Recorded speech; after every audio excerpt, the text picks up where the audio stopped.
नमस्कार मैत्रिणींनो, आज आपण डाळ ढोकळीची रेसिपी बघणार आहोत। अगदी बघितल्यावरच खावीशी वाटेल अशी चविष्ट, अगदी सुट्टी अशी सुंदर डाळ ढोकळीची रेसिपी आपण करू। तर चला सुरू करूया का डाळ ढोकळीच्या रेसिपीला। तर त्याच्यासाठी सर्वात प्रथम आपण तुरीची डाळ एका भांड्यामध्ये काढून घेतलेली आहे। 2 माप तुरीची डाळ घेऊन ती मी छान 3 ते 4 वेळा धुवून घेतलेली आहे। हे बघा तुम्ही बघू शकता। मग त्याच्यामध्ये मी हळद, 1 चमचा तेल टाकून कुकरला आता मी ती डाळ छान 5 शिट्या करून शिजवून घेणार आहे। आमच्याकडे डाळ ढोकळी केली तरी सुद्धा त्याच्याबरोबर भात हा लागतोच, त्याच्यामुळे मी डाळ आणि भात दोन्ही एकत्र शिजवून घेते। त्याच्यासाठी मी मोठा कुकर लावून त्याला 5 शिट्या करून घेणार आहे।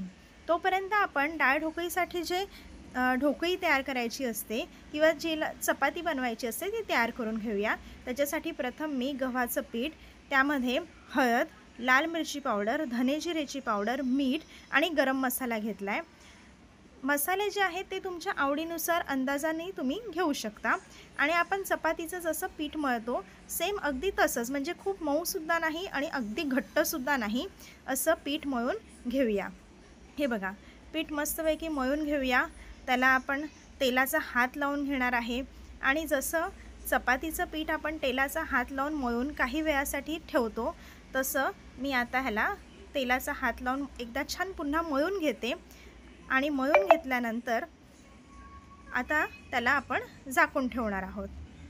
हे बघा आता आपल्या इथे कुकर झालेलं, मी डाळ बाहेर काढून घेतली आणि डाळ छान रवीने घोटून घेते। डाळ घोटून झाल्यानंतर मी त्याला एका मोठ्या पातेल्यामध्ये शिफ्ट करून घेते, कारण की एवढ्याशा ह्याच्यामध्ये व्यवस्थित डाळ ढोकळी आपल्याला बनवता येणार नाही। हे बघा एका मोठ्या लगडीमध्ये मी ती डाळ शिफ्ट करून घेतलेली आहे। डाळीचा गॅस चालू आहे। आता त्याच्यामध्ये एक मोठं टमाटर मी टाकलेलं आहे आणि ह्याच्यामध्ये मी आता चवीनुसार गूळ, म्हणजे तुम्हाला किती गोड लागेल त्या हिशोबाने गूळ टाकलेला आहे। छान आता ह्याला उकळी काढून घेऊया। आता ही डाळ उकळेपर्यंत आपण इथे जो पीठ मळून ठेवलेला होता ते 10-15 मिनटं झालेली आहेत आणि आता त्याचे आपण चपात्या करायला घेऊया। बघा पीठ किती छान मळून गेलं आहे, मस्त मऊ झालं आहे, सेट झालेलं आहे पीठ। आता त्याच्या एका गोळ्याची मी चपाती लाटते। हे बघा चपाती लाटताना पहिल्यांदा आपण पिठामध्ये तो गोळा घोळवून घ्यायचा आहे, म्हणजे तो पोलपाटाला चिटकणार नाही। चपाती लाटताना ती खूप जाड किंवा अगदी पातळ आपल्याला करायची नाही आहे, अगदी सारखी लाटून घ्यायची। त्याच्या कडा जाड किंवा मध्ये जाड राहिली नाही पाहिजे, त्याच्यामुळे काय होईल ती खाताना कच्ची लागेल, बरोबर ती शिजली जाणार नाही। सगळीकडनं समान ती आपल्याला लाटून घ्यायची। आता एका सुरीच्या साह्याने आपण शंकरपाळ्या कशा कापतो तसेच आपल्याला ह्याच्या छान छोट्या छोट्या ढोकळी कापून घ्यायच्या आहेत। फार मोठ्याही नाही अगदी लहानही नाही की त्या डाळीत विरघळून जातील। हे बघा सरळ करून घेतलं आहे। आता आडव्या त्याच्यावरती रेषा करूया आपण। बघा माझी सकाळची वेळ असल्यामुळे घाई चाललेली असते, त्यामुळे फटाफट काम चालतं आहे। आता त्या ढोकळी ज्या आहेत त्या ह्याच्यामध्ये टाकायच्या आहेत। त्याच्या अगोदर मी चवीनुसार मीठ डाळीत टाकून घेतलेलं आहे। आता ह्या ढोकळी जे मी कापलेल्या होत्या त्या सुट्ट्या सुट्ट्या करून आपल्याला सोडायच्या आहेत। हे बघा सुट्ट्या करूनच टाकायचं, नाही तर त्याचा डाळीमध्ये गोळा तयार होईल। सगळी ढोकळी टाकून झाल्यानंतर छान ते मिक्स करून घ्यायचे। आता राहिलेल्या पिठाच्या गोळ्याचे सुद्धा मी ढोकळी करून त्याच्यामध्ये टाकणार आहे। आता ह्याच्यामध्ये जवळजवळ 1 लिंबाचा रस आपण त्याच्यात टाकलेला आहे। लिंबू टाकल्यामुळे खूप छान चव येते। तुम्हाला लिंबू नसेल टाकायचा तर तुम्ही त्याबदली कोकमसुद्धा टाकू शकता।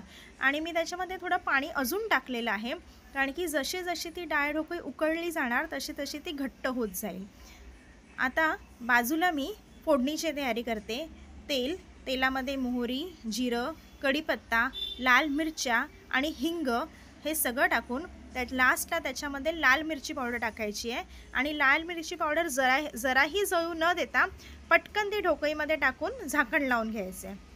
हे बघा 1 मिनिटानंतर झाकण काढलेलं आहे आणि आपली डाळ ढोकळी अतिशय सुंदर अशी चविष्ट डाळ ढोकळी तयार झालेली आहे। घट्ट वाटत असेल तर तुम्ही त्याच्यामध्ये थोडं पाणी वाढवू शकता। हे बघा किती सुंदर दिसते डाळ ढोकळी, चवीला सुद्धा तितकीच छान लागते। आंबट, गोड, तिखट सगळे त्याच्यामध्ये चवी आलेले आहेत। तुम्ही जर ह्याच्यात गूळ टाकत नसाल तर गूळ नक्की टाकून बघा. आता शेवटी आपल्याला ह्याच्यामध्ये भरपूर अशी हिरवीगार कोथिंबीर टाकायची आहे. ती दिसायलासुद्धा सुंदर दिसतं आणि चवीलासुद्धा छान लागतं. आता शेवटी मी ह्याच्यामध्ये अर्धा चमचा गरम मसाला घातलेला आहे. ह्याच्यामध्ये लसूण, धने जिरे पावडर वगैरे काही घालायची गरज नाही आहे. लास्टला फक्त गरम मसाला टाकला आहे आणि फोडणीमध्ये लाल मिरची पावडर टाकलेली. हे बघा किती सुंदर अशी झालेली आहे डाळ ढोकळी. खूप घट्टही नाही आहे, खूप पातळही नाही आहे. तुम्ही ह्याच्याबरोबर भातही खाऊ शकता. भातसुद्धा खूप सुंदर लागतो ह्याच्याबरोबर खायला. आता ही मी 2-3 मिनटं छान ह्याला उकळवून घेणार आहे. आता बघा ताटामध्ये सर्व केलेली आहे. वरून मस्त कोथिंबीर घातलेली आहे. किती सुंदर दिसते बघा. तुम्हाला जर माझा हा व्हिडिओ आवडला असेल तर नक्की माझं चॅनल सबस्क्राईब करा, लाईक करा, कमेंट करा. धन्यवाद.